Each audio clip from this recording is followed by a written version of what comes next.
Very good morning to all of you. तो previous class में अपन ने चैप्टर कंप्लीट कर लिया था। कौन सा chapter? Number 12, aldehyde, ketone and carboxylic acid, है ना। तो आज एकदम नया चैप्टर स्टार्ट करेंगे, एन कंटेनिंग कंपाउंड, या फिर अपन कह सकते हैं एमीन्स के बारे में ना।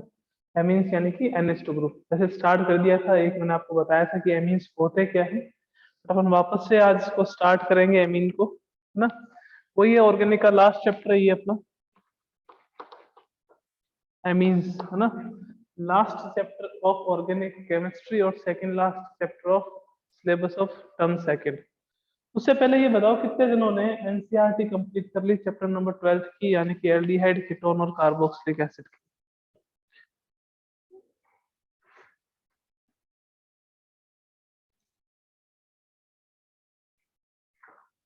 तो देखो, बात करते हैं किसके बारे में अपन, एमीन्स के बारे में। एमीन्स नाइट्रोजन कंटेनिंग कंपाउंड है। वैसे नाइट्रोजन कंटेनिंग कंपाउंड में आपके पास एमीन भी आता है, नाइट्रो एल्केन भी आ जाते हैं, यूरिया भी आ जाता है, डायजोनियम सॉल्ट भी आ जाता है। पर अपना जो सिलेबस है उसमें अपने को एमीन के बारे में, थोड़ा बहुत एनिलीन की केमिकल रिएक्शन, अब एनिलीन क्या हो गया, एरोमेटिक एमीन, और फिर बेंजीन डायजोनियम क्लोराइड के बारे में। अपने को नाइट्रो नहीं देखना, अपने को यूरिया नहीं देखना, अपने को साइनाइड नहीं देखना, अपने को आइसोसाइनाइड नहीं देखना। कि अगर अपन चैप्टर नंबर 13 की बात करें, जैसे चैप्टर नंबर 12 कौन सा था, कि oxygen containing functional group part second, जिसमें आपके पास क्या आ जाता है, एल्डिहाइड आ जाता है, कीटोन आ जाता है, कार्बोक्सिलिक एसिड आ जाता है। चैप्टर नंबर 11 कौन सा था, oxygen containing functional group part first, जिसमें अपने पास अल्कोहल था, ईथर था और फिनॉल था।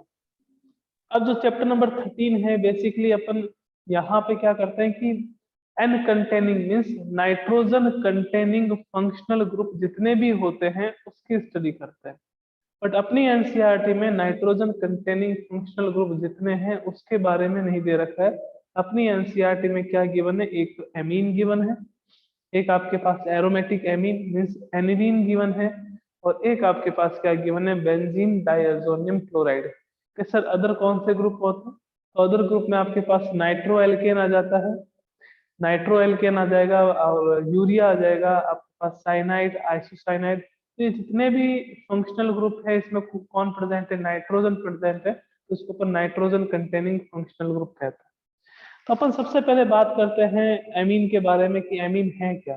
तो देखिए, एमीन का फॉर्मेशन कैसे होता है, एमीन होता क्या है।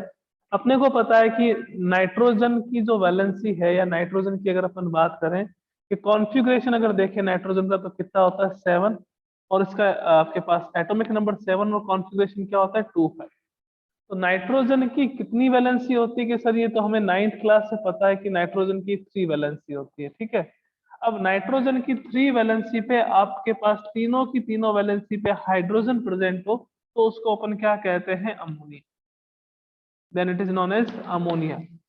If all the 3 valency of nitrogen is satisfied by the hydrogen, then it is known as ammonia.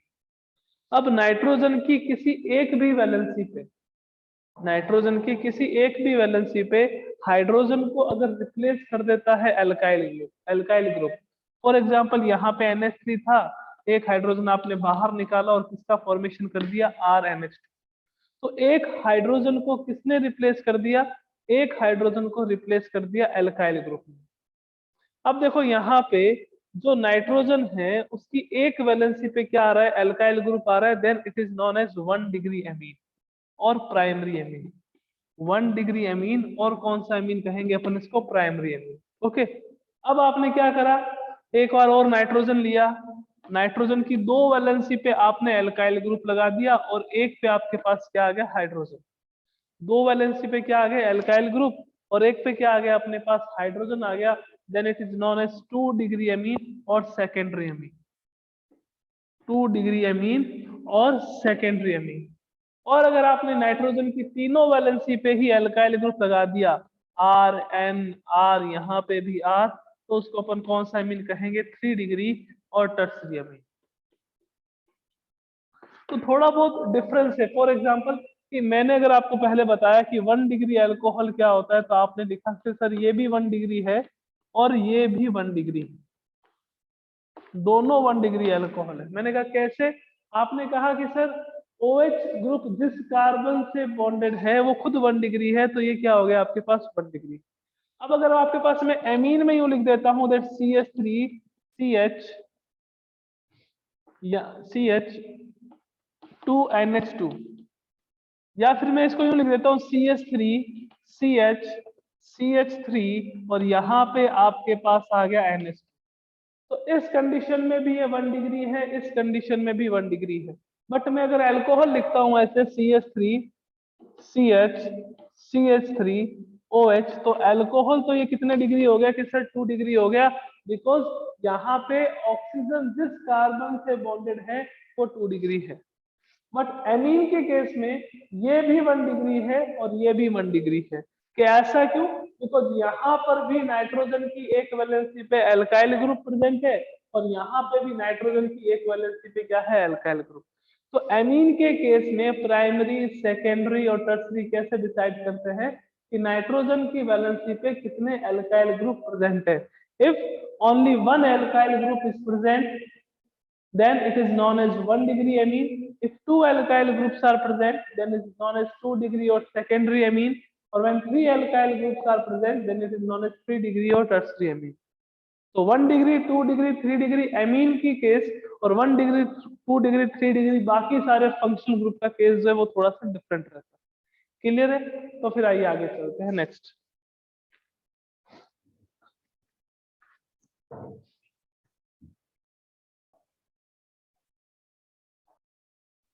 Yes Kabir.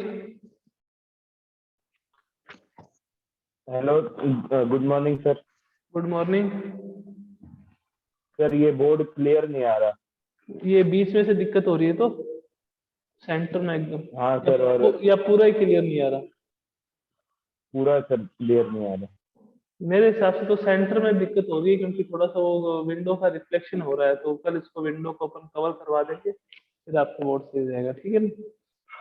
जैसे ये जो मैंने ये CS3 लिख रखा हुआ, ये थोड़ा सा क्लियरली विजिबल नहीं होगा, ये वाला है ना, अब दिख रहा होगा शायद थोड़ा। CS3 थोड़ा डार्क लिख देंगे आज, तो कल इसके बोर्ड में अपन थोड़ा चेंज करवा देंगे, तो रूम चेंज करवा देंगे या फिर रिफ्लेक्शन के लिए थोड़ा सा कुछ ना कुछ बंदोबस्त करवाएंगे। Okay. Yes Kumkum. Good morning sir. Good morning. Sir आप अमीन्स के नोट साथ में लिखवाओगे क्या? आपने नहीं बोला नहीं था नहीं ना। नहीं नहीं, मैं नोट्स अमीन के भी नोट्स सेंड कर दूंगा। आज आपके पास उस चैप्टर के भी आ जाएंगे, कल से अमीन के नोट्स डेली आते रहेंगे आपके पास। Yes sir. अभी आप समझ लो कि क्या है क्या नहीं। कल आपके पास एमीन्स के भी नोट्स आ जाएंगे, तो साथ साथ में डिटेक्ट करते रहना जितना होता है क्लास में उतना। ठीक है, चले।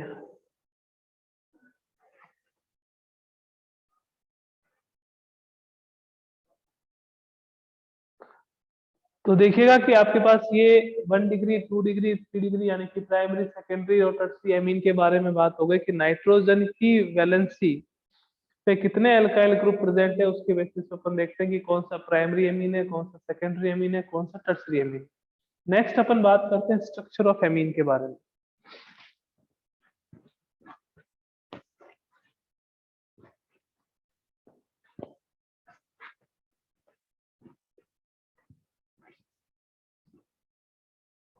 स्ट्रक्चर ऑफ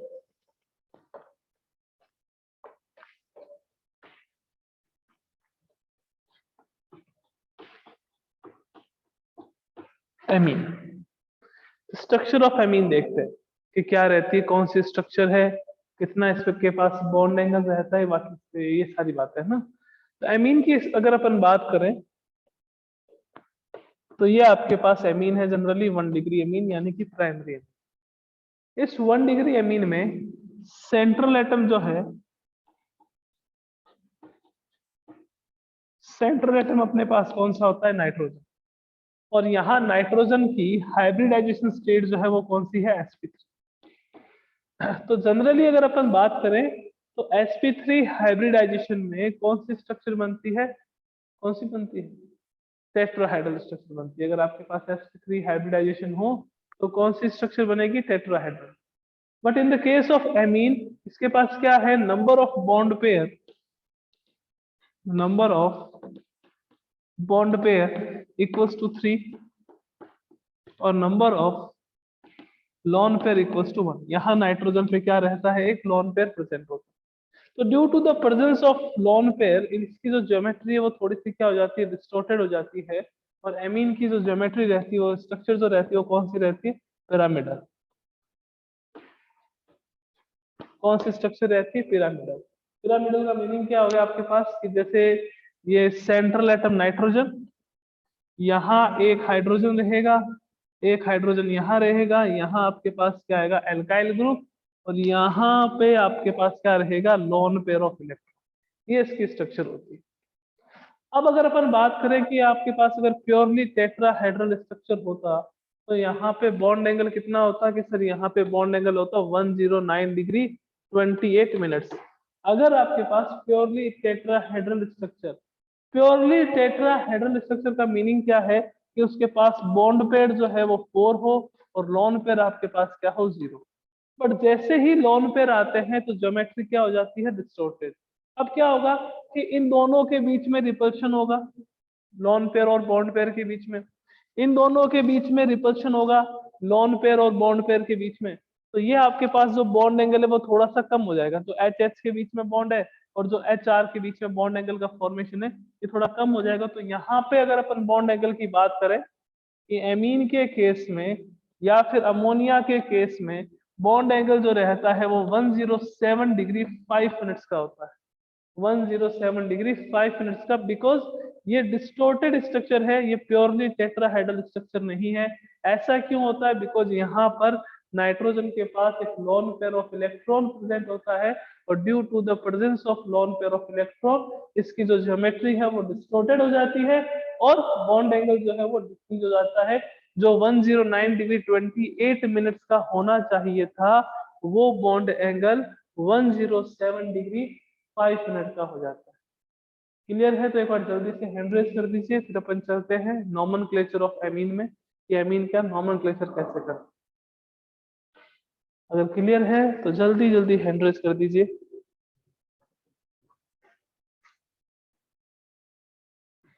इसकी स्ट्रक्चर कैसे पता चलती है कि सर हाइब्रिडाइजेशन कैसे पता चलेगा कि इसमें sp3 है। तो आपको 11th में बता रखा है, आपको पी ब्लॉक में भी बताया था कि अगर आपको हाइब्रिडाइजेशन देखना है किसी भी कंपाउंड का तो सिंपल से आप फॉर्मूला अप्लाई कर दीजिए, H equals to 1/2 V plus M वाले। सर V क्या होता है, number of electrons in valence shell, और M क्या होता है, number of monovalent atom. Nitrogen के वैलेंस सेल में कितने इलेक्ट्रॉन्स होते हैं, 5। मोनोवैलेंट एटम कितने हैं, 3। 5 प्लस 3/2 करोगे तो H की वैल्यू कितनी आएगी, इसके लिए H की वैल्यू आएगी 4। और जब भी H की वैल्यू 4 हो तो हाइब्रिडाइजेशन कौन सा होता है अपने पास, sp3। ठीक है ना। अब sp3 हो तो अगर CH4 होता जहां पे एक भी लोन पेयर प्रेजेंट नहीं होता, वहां पे तो इसकी स्ट्रक्चर कौन सी हो जाती, टेट्राहेड्रल। और यहाँ पे इसकी स्ट्रक्चर क्या हो जाएगी, पिरामिडल, बिकॉज एक लोन पेयर प्रेजेंट है और लोन पेयर प्रेजेंट होने के कारण बॉन्ड एंगल जो है वो कितने का रह जाता है, 107 डिग्री 5 मिनट्स। ओके, आइए नेक्स्ट चलते हैं नॉमेनक्लेचर पे, IUPAC और कॉमन नेमिंग सिस्टम।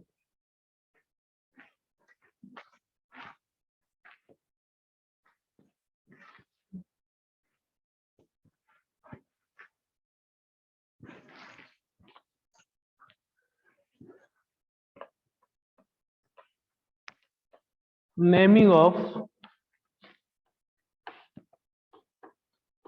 एमीन अच्छे से समझना, बिकॉज मैं आपको एक्सप्लेन करूंगा, उसके बाद अपन डिस्कस भी करेंगे। मीन्स आपके लिए कुछ क्वेश्चंस होंगे जिसमें आप एमीन की IUPAC और कॉमन नेमिंग दोनों बताओगे। ओके, नेमिंग ऑफ एमीन, दो टाइप से नेमिंग है वो डिस्कस करेंगे। फर्स्ट आपके पास आएगा कॉमन नेमिंग।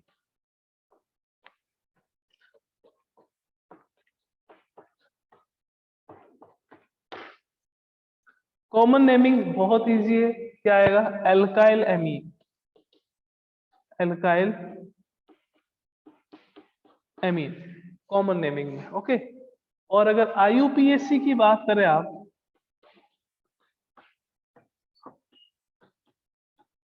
IUPAC नेमिंग की, वो अपने पास क्या होती है, एल्केन एमीन। बहुत इजी है, आईयूपीएसी और कॉमन दोनों ही इसकी। आपके पास या तो एल्काइल एमीन किसमें, कॉमन में, और आईयूपीएसी में क्या आएगी अपने पास, एल्केन एमीन। कि सर एग्जांपल देखो कि मैंने यूं लिख दिया CH3 N CH3 CH2 CH2 NH2। Okay, मैंने कहा इसका कॉमन नेमिंग बताओ, मैंने कहा इसका आईयूपीएसी बताओ क्या होगा। अब देखो कॉमन और आईयूपीएसी दोनों बताना है ना, तो आप क्या करो, नंबरिंग स्टार्ट कर दो 1 2 3। टोटल कार्बन कितने हैं आपके पास, 3 कार्बन में कॉमन नेमिंग में क्या कहते हैं, 3 कार्बन को प्रोपाइल, और यहाँ क्या आ जाएगा आपके पास एमीन, प्रोपाइल एमीन। अगर आईयूपीएसी की बात करें तो क्या आएगा, प्रोपेन 1 एमीन, प्रोपेन 1 एमीन इसकी आईयूपीएसी नेमिंग हो जाए।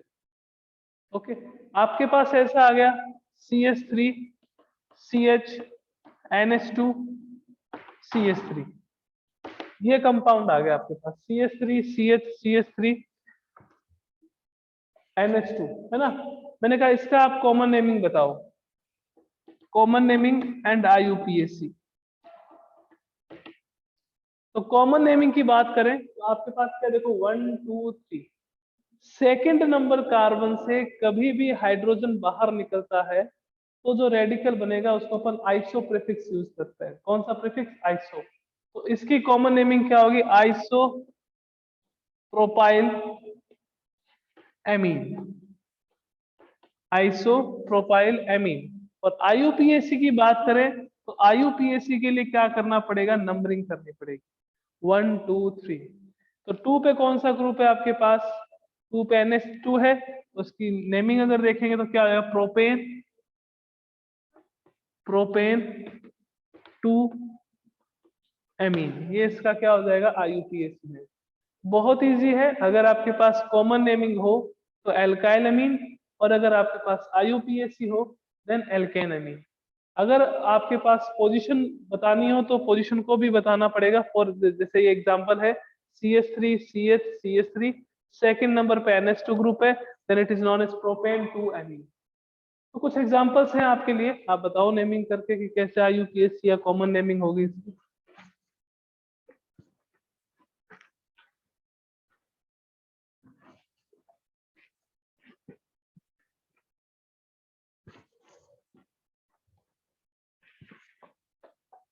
CH3 CH2 CH2N CH3H।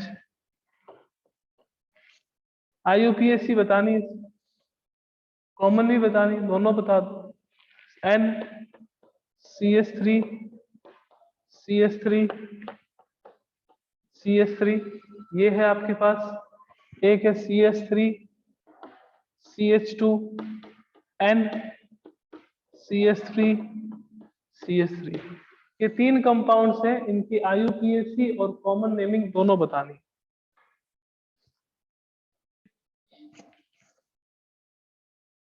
First compound देखते हैं कि इसका कॉमन नेमिंग और आईयूपीएसी। देखो ये तो 2 डिग्री अमीन है ना, इसकी 2 वैलेंसी पे आपके पास एल्काइल ग्रुप है तो ये 2 डिग्री अमीन होगा। अब इसकी अगर कॉमन नेमिंग की बात करें पहले, तो इधर क्या है सर, मिथाइल है। इधर कितने कार्बन है, 1 2 3 प्रोफाइल। तो इसकी कॉमन नेमिंग की बात करें फर्स्ट कंपाउंड की तो क्या होगा, मिथाइल प्रोपाइल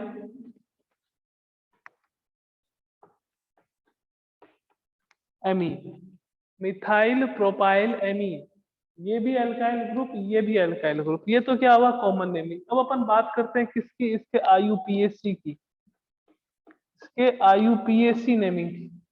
अब आईयूपीएसी नेमिंग के लिए अपने को नंबरिंग करनी होगी, लॉन्गेस्ट कार्बन चेन लेनी होगी। तो ये आपके पास लॉन्गेस्ट कार्बन चेन 1 2 3। अब ये जो मिथाइल ग्रुप बॉन्डेड है वो किस पे बॉन्डेड है, कि सर वो इस नाइट्रोजन पे बॉन्डेड है। वो इस नाइट्रोजन पे बॉन्डेड है तो अपन क्या लिखेंगे कि कोई भी सब्स्टिट्यूएंट हो उसकी पोजीशन बतानी होती है। यहाँ पे सब्स्टिट्यूएंट नाइट्रोजन से ही बॉन्डेड है, तो इसकी आईयूपीएसी नेमिंग में क्या आएगा, N methyl propane, propane 1 amine, N methyl propane 1 amine, इसका क्या होगा IUPAC ने।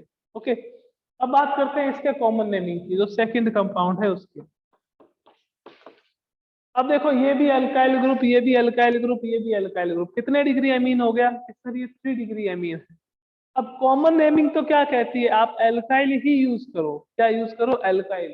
तो क्या कहेंगे? 1 2 3 ट्राई मिथाइल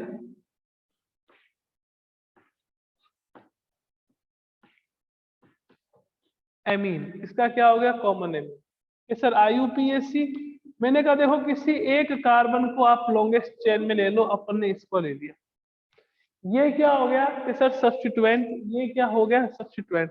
भाई लॉन्गेस्ट कार्बन चेन ऐसे तो नहीं बना सकते ना कि यूं बना के यूं बना दिया या यूं बना दिया, बिकॉज बीच में नाइट्रोजन आ रहा है।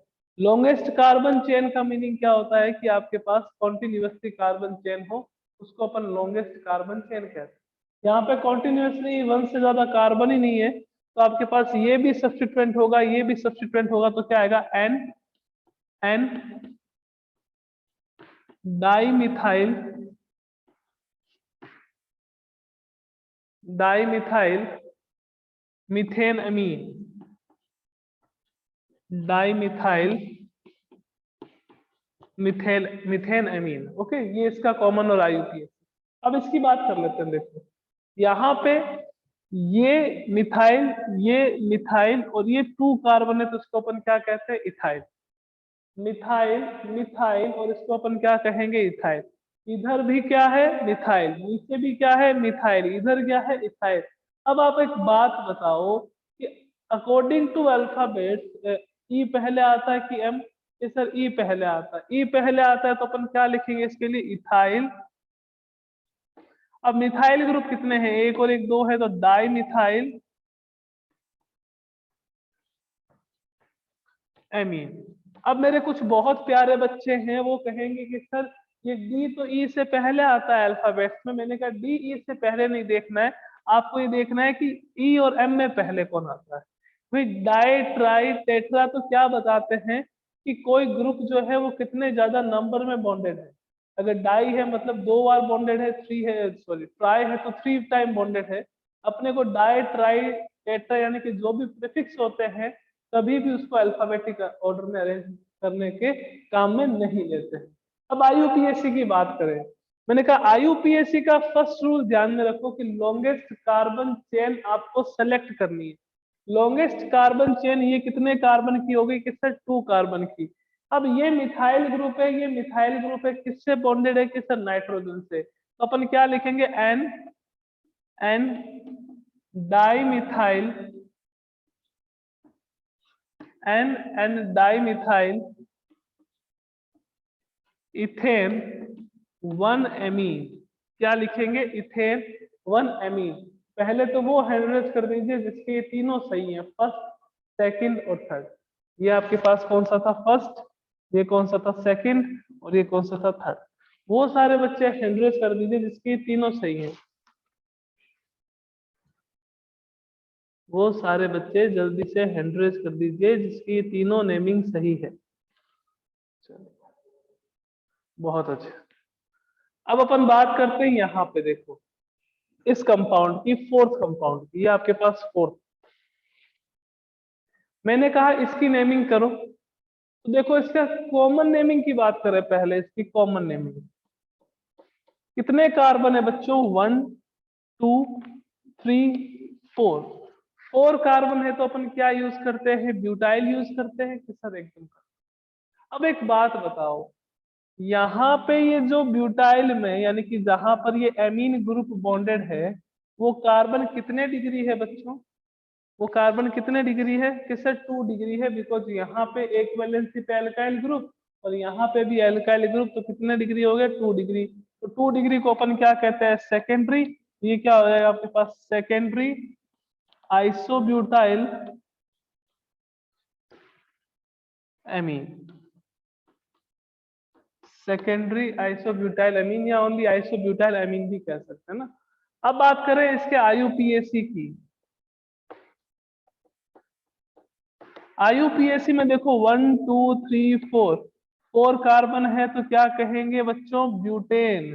1 एमीन, इसका क्या होगा, IUPAC नेम, ब्यूटेन 1 एमीन। अब देखो यहाँ पे इसकी कॉमन नेमिंग कौन बताएगा, चलो ये बताओ इसकी कॉमन नेमिंग। इसको सेकेंडरी आइसो की जगह सेकेंडरी ब्यूटाइल कर दीजिए, सेकेंडरी ब्यूटाइल। इसकी कॉमन नेमिंग कौन बताएगा, हैंड रेज कर दो कि सर हम बता दें। जो 5th वाला कंपाउंड है, जो लास्ट वाला कंपाउंड है, CH3 CH2 CH2 CH पर NH2 और CH3, कॉमन नेमिंग बतानी है इसकी। कॉमन नेमिंग कौन बताएगा, जल्दी से हैंड रेज कर दीजिए। अब देखो इसकी कॉमन नेमिंग की देखे Ananya. Yes, good morning sir. Good morning. देखो यहाँ पे अगर अपन बात करें, सेकेंडरी पेंटाइल अमीन सही है, बट उसके आगे एक प्रीफिक्स और यूज करेंगे, वो कौन सा यूज करेंगे, एक्टिव सेकेंडरी पेंटाइल एमीन। के सर ये एक्टिव वाला क्या लफड़ा आ गया बीच में, हमने तो सेकेंडरी ब्यूटाइल एमीन देखते हुए सेकेंडरी पेंटाइल एमीन कह दिया, ये एक्टिव कहाँ से आ गया। एक्टिव क्यों आता है, देखो अगर अपन ने 11th अच्छे से करी होती तो कोई दिक्कत नहीं होती। यहाँ पे अपने पास क्या है, हाइड्रोजन। ओके, अब इस कार्बन की वैलेंसी पे बात करते हैं। इस कार्बन की वैलेंसी पे इधर कौन सा ग्रुप है बच्चों, कि सर मिथाइल। इधर कौन सा ग्रुप है, कि सर प्रोपाइल। इधर कौन सा ग्रुप है, कि सर NH2। इधर कौन सा ग्रुप है, H। कार्बन की चारों वैलेंसी डिफरेंट है। अगर कार्बन की चारों वैलेंसी डिफरेंट होती है, देन उस कार्बन को अपन कौन सा कार्बन कहते हैं, कि sir that carbon is known as chiral carbon. कौन सा कार्बन, किरेल कार्बन कहते हैं, किरेल कार्बन कहते हैं। और जब भी आपके पास किरेल कार्बन किसी भी कंपाउंड में प्रेजेंट हो, देन हम हमेशा एक्टिव प्रीफिक्स का यूज करेंगे।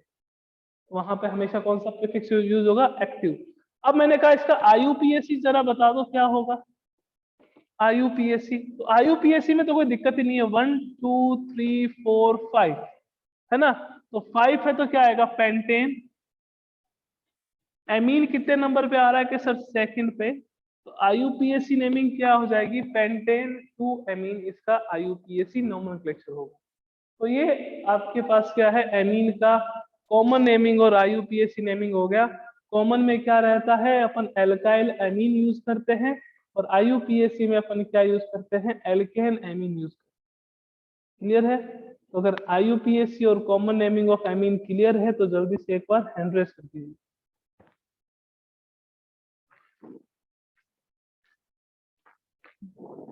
जल्दी जल्दी हैंड रेज कर दीजिए बच्चों, अगर IUPAC और common naming of amine clear है तो ना।